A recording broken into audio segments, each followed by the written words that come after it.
নমস্কার বন্ধুরা, আজ আবার চলে এসেছি নতুন একটা রেসিপি নিয়ে। আজ আমি বানাবো মুসুর ডালের বড়া করে আলু পটল দিয়ে তরকারি। আপনারা প্রথম থেকে শেষ পর্যন্ত সঙ্গে থাকুন, আশা করছি ভিডিওটি আপনাদের ভালো লাগবে। ডালগুলো আগে থেকে ধুয়ে ভিজিয়ে মিক্সিতে বেটে রেখে দিয়েছি। এবার প্রথমে লবণ হলুদ দিয়ে বড়াগুলো ভেজে নামিয়ে নেব।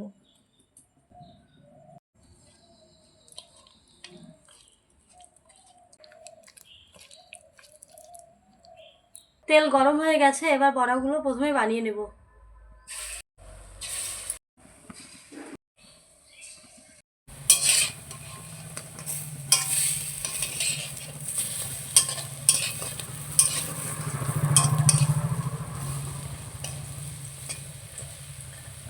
ভাজা হয়ে গেছে, বড়াগুলো নামিয়ে নেব।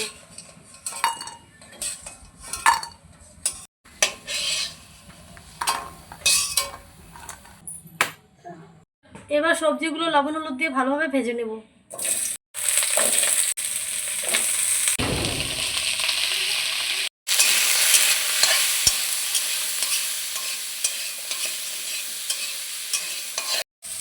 সবজিগুলো খুব ভালোভাবে ভাজা হয়ে গেছে, এবার নামিয়ে নেব।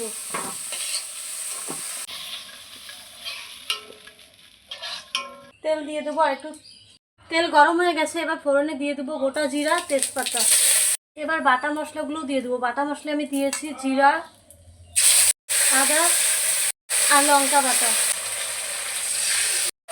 এবার লবণ হলুদ দিয়ে মশলাটা খুব ভালোভাবে কষিয়ে নেব।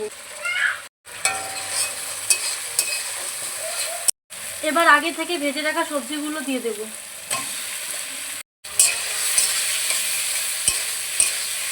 খুব ভালোভাবে কষানো হয়ে গেছে, এবার ঝোলের জন্য জল দিয়ে দেব।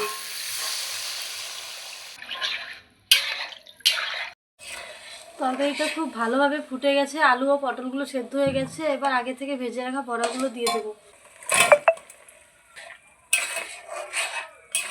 তরকারি হয়ে গেছে, এবার গরম মশলা দিয়ে নামিয়ে নেব।